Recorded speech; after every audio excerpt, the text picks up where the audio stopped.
We'll guide you through how to create a text box in Figma. If you find this helpful, don't forget to like and subscribe. People search for this tutorial because Figma users often need better control over text layouts when creating UI designs, presentations, or social media graphics. To create a text box in Figma, begin by heading over to your desktop and double-clicking the colorful Figma icon to launch the application. Once the program opens, go to your dashboard and open the specific project file you want to edit. After the file loads completely, look near the bottom center of your screen for the floating toolbar where all the main design tools are located. Click the icon shaped like a capital letter T to activate the text tool, or simply press the T key on your keyboard as a shortcut.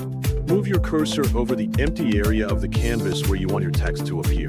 Click and hold your mouse button, then drag your cursor across the screen to create the exact shape and size you want for your text box.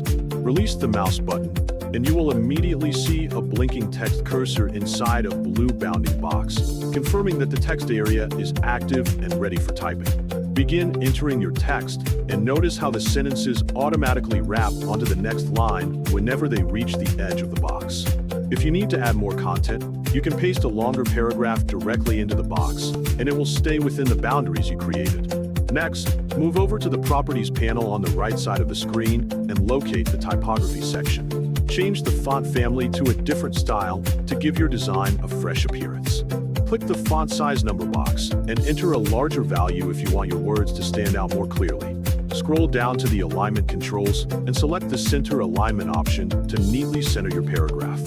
In the box styling controls, switch the text setting from fixed size to auto height so the container expands naturally with your content. You can also resize the box later by dragging the small blue handles around the edges. Finally, use the fill section to change the text color, click outside the canvas to deselect everything, and save your fully synced design securely before closing the program safely.